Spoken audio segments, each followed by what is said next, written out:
Success, ওরা success. কারা? যারা শয়তানের অনুসারী, ওরা সাকসেস।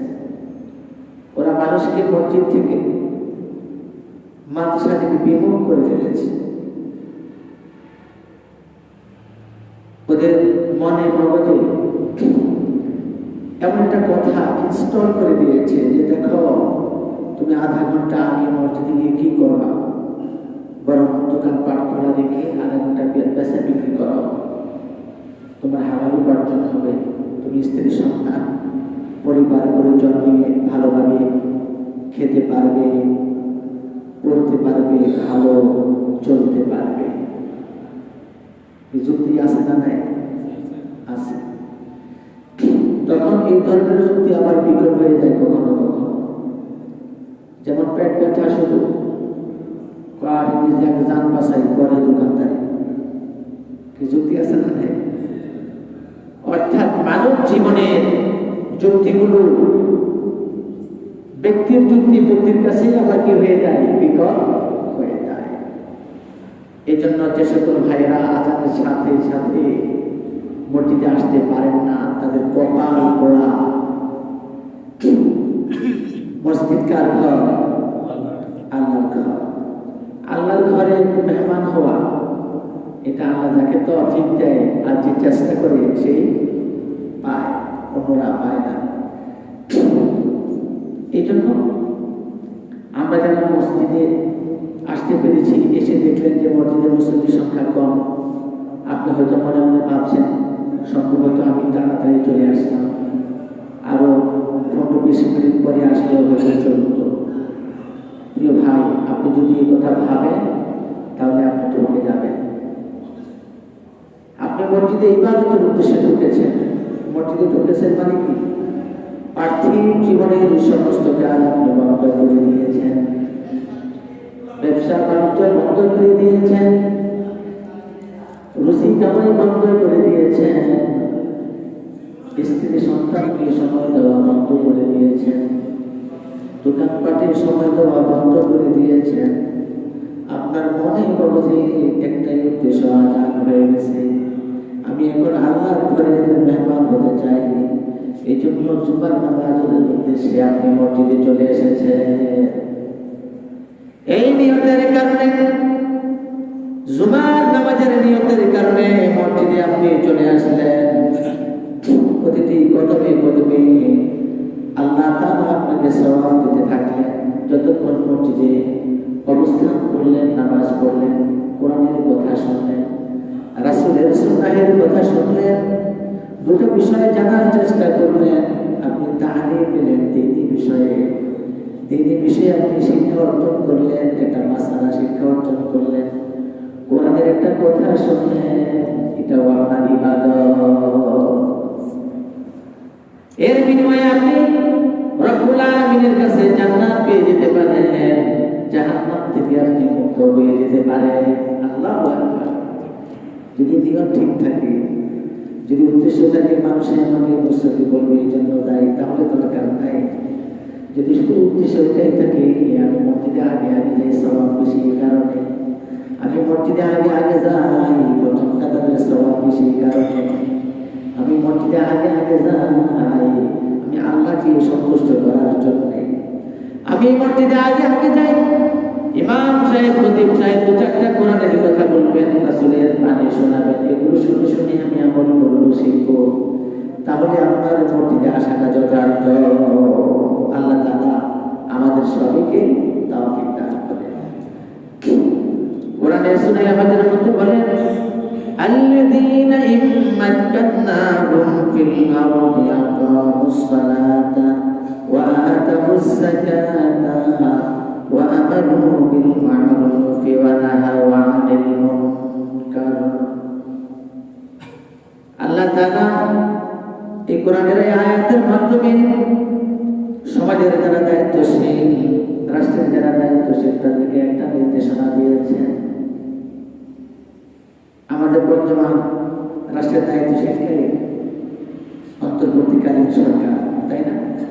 ইতিমধ্যে আপনারা জেনেছেন যে সংবিধান সংস্কার কমিটি সহ 6টি বিভিন্ন ধরনের সংস্কার প্রস্তাব দিয়ে তাদের প্রস্তাবনা অন্তর্বর্তীকালীন সরকারের কাছে তারা জমা দিয়েছে। এর মধ্যে অনেকগুলো সংস্কারের কথা বলা হয়েছে, তবে একটা বিষয় আপনাদের নজরে আনা দরকার। আপনাদের নজরে আনার সাথে সাথে আমি অন্তর্বর্তীকালীন সরকারের দায়িত্বশীলেরও এই বিষয়ে দৃষ্টি আকর্ষণ করছি। এখানে বাংলাদেশের সংবিধানে আগের যে সংবিধান ছিল এটাকে তো পরিবর্তন করতে করতে একটা পারিবারিক স্বৈরতান্ত্রিক গঠন সংবিধানে পরিণত করেছে, এটা আপনারা জানেন তো। বাংলাদেশের যে আগের যে সংবিধান ছিল ৭২-এর যে সংবিধান, সেটাকে পরিবর্তন করতে করতে একটা বাকশালী স্বৈরতান্ত্রিক মানুষকে কিভাবে গোলাম বানানো যায়, কিভাবে একটা পরিবারের মতকে গোটা জাতির উপরে চাপিয়ে দেওয়া যায়, সেইভাবে তাকে পরিবর্তন করতে করতে একটা রাষ্ট্রের সংবিধানকে পরিবারের সংবিধানে পরিণত করেছে। এই সংবিধানের মূল উদ্দেশ্য ছিল একটা পরিবারকে ফ্যাসিলিটি দেওয়া এবং গোটা জাতিকে শোষণ করা। এখন আল্লাহর ইচ্ছায় জালেমের জুলুম সবসময় থাকে না, থাকে। আপনার ২৫-২৬ বছর বয়সে আপনার গায়ে যে বল ছিল, যে কঠোর পরিশ্রম করার মানসিকতা ছিল, এখন ৬০ বছর বয়সে কি সেটা আছে? কথা বলেন। ঠিক জোয়ারের পানি যখন আসে তখন সব তলিয়ে নেয়, আর যখন ভাটা পড়ে যায় তখন মনে হয় যেন নদী মরে গেছে, হয় না? ঠিক জুলুমের অবসান ঘটে এবং অত্যন্ত লাঞ্ছিত ভাবে ঘটে, অত্যন্ত অপমানিত হয়ে জুলুমের অবসান ঘটে, জালেমের অবসান ঘটে। কেউ কেউ পালিয়ে যেতে পারে, আবার কেউ কেউ পালাতেও পারে না, জাতির কাছে বিচারের সম্মুখীন হয়। এই জন্য সূরাতুল হজ্জের এই আয়াতের ভিত্তিতে আমরা অন্তর্বর্তীকালীন সরকারের উপদেষ্টাদের বলব, রব্বুল আলামিন বলেছেন আল্লাযীনা মাক্কান্নাহুম ফিল আরদ, যদি তোমাদেরকে কোনো ভূখণ্ডের, কোনো রাষ্ট্রের, কোনো সমাজের দায়িত্ব দেওয়া হয়, ক্ষমতা দেওয়া হয়, তখন তোমরা কি করবা? আল্লাযীনা মাক্কান্নাহুম ফিল আরদ, যখন জমিনে তোমাদেরকে ক্ষমতার মস্তদে আরোহণ করানো হবে, তোমাদেরকে দায়িত্ব দেওয়া হবে, তখন তোমাদের কাজ কি? আল্লাযীনা মাক্কান্নাহুম ফিল আরদ আকামুস সালাতা ওয়া আতাবুস যাকাতা ওয়া আমারু বিল মা'রুফ ওয়া নাহাউ আনিল মুনকার। তোমরা অন্তত এই 4টা কাজ করবা। কয়টা? 4টা কাজ করবা। الذين مكناهم في الأرض أقاموا الصلاة وآتوا الزكاة وأمروا بالمعروف ونهوا عن المنكر। এই 4টা কাজ করবা। 4টা কাজ কি? তোমরা সালাত ভিত্তিক সমাজ ব্যবস্থা, রাষ্ট্র ব্যবস্থা কায়েম করবা। সালাত ভিত্তিক সমাজ ব্যবস্থা মানে কি? যারা সালাত পড়ে, যারা সালাতের দাবি পূরণ করে, সালাত পড়ে আবার ঘুষ খায় এমন লোক নয়, সালাত আদায় করে আবার দুর্নীতির বাণিজ্য করে এমন লোক নয়, বরং সালাত আদায় করে এবং সালাতের দাবি পূরণ করে, হারাম খায় না, হারাম পন্থায় উপার্জন করে না, অবৈধ পন্থাকে উস্কে দেয় না, অবৈধ পন্থাকে অনুসরণ করে না, বরং সালাত যিনি আদায় করেন তিনি জানেন যে হারাম খেলে সালাত কবুল হয় না।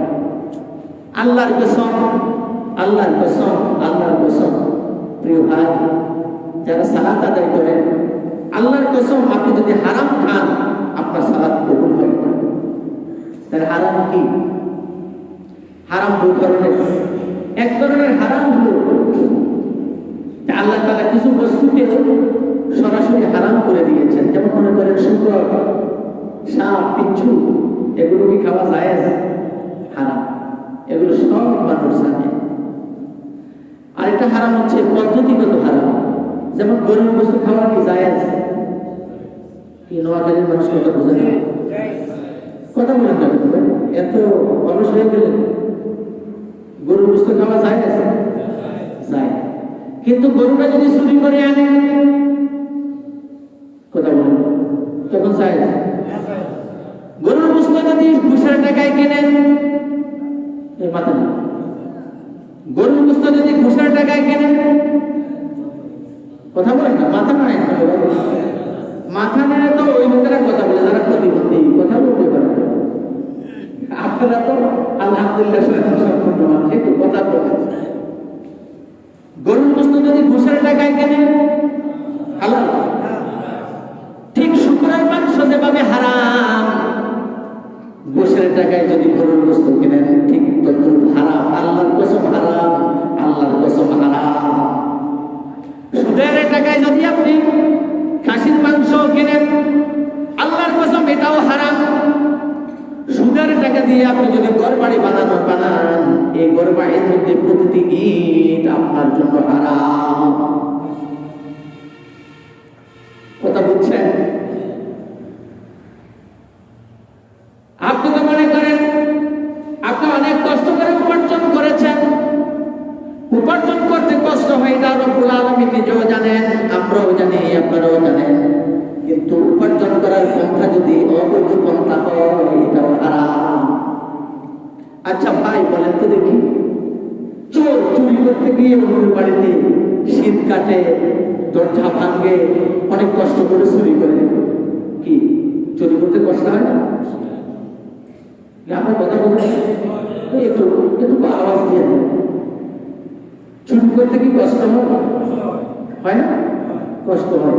অন্যের বাড়ির মালামাল টাকা পয়সা চুরি করে আনতে অনেক কষ্ট হয়, রাত জাগতে হয়, আবার ধরা পড়লে টান্ডার বাড়ি সুদা ভাবা লাগে, আছে না?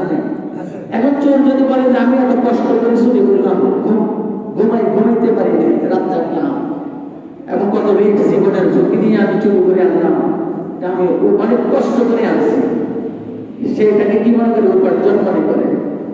এটা তার উপার্জন, সে চুরি করছে। এখন বলেন, কষ্ট করে উপার্জন করলে কি জায়েজ হয়? অর্থাৎ উপার্জন করার পন্থাটা হতে হবে জায়েজ, অবৈধ পন্থা হওয়া লাগবে। অবৈধ পন্থায় যতই কষ্ট করেন, আল্লাহর কসম অবৈধ পন্থায় উপার্জিত সমস্ত সম্পদ আপনার জন্য হারাম, সেটা ঘুষের হোক আর সুদের হোক, সেটা হারাম। হারাম পন্থায় উপার্জন করবেন আর মুসে গুফে তেল লাগাইয়া মসমস করে খাবেন। আপনি করবেন হ্যাঁ আমি তো ভালো খাই, খাসির মাংস, বিরিয়ানি, রোজ, কাচ্ছি খাচ্ছেন। আপনার দেশে কাচ্ছি হতে পারে, খাসি হতে পারে, গরুর মাংস হতে পারে। আল্লাহর কসম শুকরের মাংস যেরকম হারাম, আপনি এরকম একটা হারাম খান। কথা বুঝতে পেরেছেন? দেখবেন একজন মানুষ আপনি দাঁড় করান, তার যেমন একটা নাক আছে, নাকের দুইটা ছিদ্র আছে, তার একটা মাথা আছে, তার দুইটা চক্ষু আছে, দুইটা হাত আছে, দুইটা পাও আছে। দেখতে আপনার মতোই মানুষ, একজন হলো কাফের, আরেকজন হলো মুসলিম, কোনো ডিফারেন্স নাই। দেখতে কোনো ডিফারেন্স নাই, আছে নাকি? কথা বলেন। একজন মুসলিমকে যদি আপনার পাশে দাঁড় করান, তারও দুটা চক্ষু আছে, তার একটা নাসিকা আছে, নাকের দুইটা ছিদ্র আছে, একটা মুখ আছে, আছে না নাই? দুটা কানও আছে। দেখতে হুবহু আপনার মতো মানুষ, একই ক্লাসে পড়ে আপনার সাথে, একই অফিসে আপনার সাথে চাকরি করে, কিন্তু একজনের আইডি কার্ড হলো মুসলিম, আরেকজনের আইডি কার্ড হলো হিন্দু, বৌদ্ধ, খ্রিস্টান। তাহলে দুজন মানুষ দেখতে একই রকম, কিন্তু দুজনের জীবন ব্যবস্থা আলাদা। আলাদা না? ঠিক তদ্রুপ দেখতে যদিও একরকম, গরুর গোশত কোন রকমের ডিফারেন্স নাই। একজন হালাল বৈধ পন্থায় উপার্জিত অর্থ দিয়ে, টাকা দিয়ে কিনে খায়, আরেকজন অবৈধ বাণিজ্য করে অবৈধ অর্থ দিয়ে, দুর্নীতির অর্থ দিয়ে, সুদের অর্থ দিয়ে, ঘুষের টাকা দিয়ে গরুর গোশত কিনে। দুইটা দেখতে একই রকম, দুইটা দেখতে একই রকম। দুজনের স্ত্রী হলুদ মরিচ মশলা দিয়ে রান্না করে না? দুইটা দেখতে একই রকম, কিন্তু একটা ঘুষের টাকা সুদের টাকা অবৈধ পন্থায় উপার্জিত অর্থ, দেখতে কিন্তু দুটা একই রকম, শুধু পদ্ধতিগত কারণে একটার নাম হারাম আরেকটার নাম হালাল। কি কথা বুঝতে কষ্ট হয়? যদি বুঝতে কষ্ট হয় তাহলে আরো একটু ভেঙে বলবো। আরেকটা কই, এবার শোনেন। মনে করেন একজন নারীকে বিয়ে দিল, বিয়ের পর তার ঘরে ফুটফুটে একটা সুন্দর বাচ্চা জন্মগ্রহণ করলো, নতুন প্রজন্ম, দাদার গোষ্ঠীও খুশি, নানার গোষ্ঠীও খুশি, নতুন মা বাবাও খুশি। কি বলি? কিন্তু আরেকজনকে বিয়ে দিল না, অবৈধ সম্পর্কের মাধ্যমে মাশাআল্লাহ একটা বাচ্চা দুনিয়াতে চলে আসলো।